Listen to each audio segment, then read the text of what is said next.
Ryan, the current top three in League Two all have younger managers in their early 40s. Is it a young man's game? And is there some appeal going with a younger boss, perhaps, with some new ideas?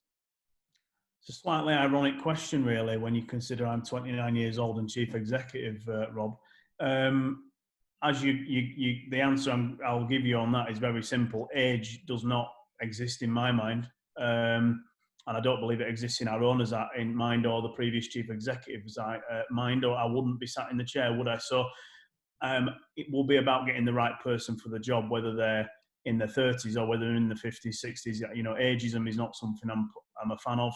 As a young man myself, who's faced a little bit of criticism because I just happened to be born in 1991. So no, I don't.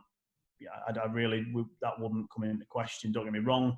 The techniques are changing. The way we recruit is changing. But I think most managers who we would consider for this role adapt or have adapted and move with the changing times, as we all would in our daily lives. And are you making an appointment to get you out of bother this season, or are you making a decision based on the long term?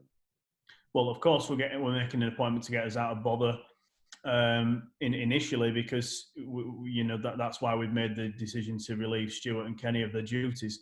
But this would be for me a longer term contract.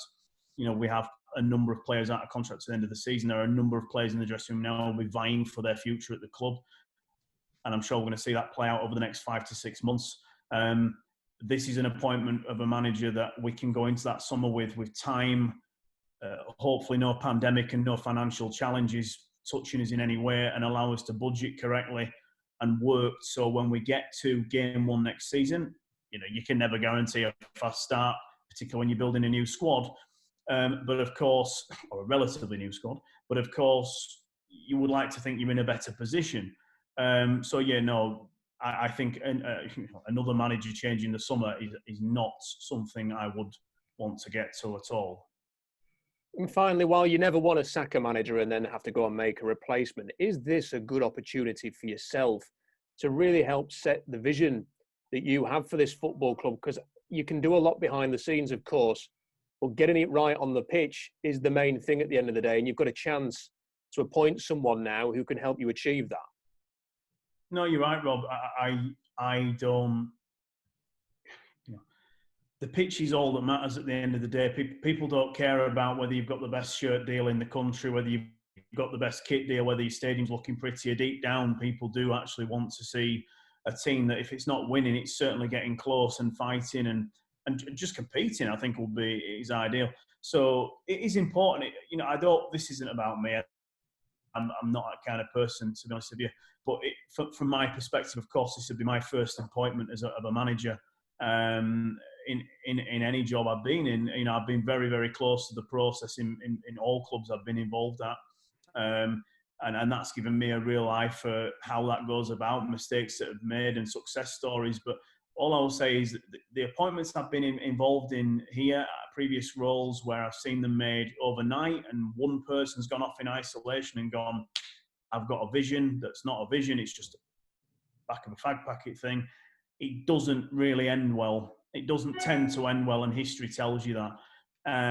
So I am quite excited about this from my perspective, because it'd be I'm going to be a big moment for me to have someone here that, you know, I've been involved in bringing to the club. So yeah, it is an opportunity, but and hopefully they will match my ambition and vision for what this club is and what it can become. But I actually think this is a really big opportunity for someone. In the sense that I was given an opportunity to sit in this seat in a sliding league position at 29 years of age in my first job, and I jumped at that because I saw it as a real opportunity to turn the tide, make decisions that not everyone's going to love, but for the right reasons, put Bradford City first, and then hopefully I look back on this in 5 years' time and just say, do you remember what we went through to get to where we are now? That's what I want more than anything, and I'm sure any supporter in this who watches Bradford City would feel and want the same things. That I ultimately am with the supporters, But unfortunately, at times, as we did yesterday, you have to make decisions that are difficult and quite honestly quite painful. Yeah.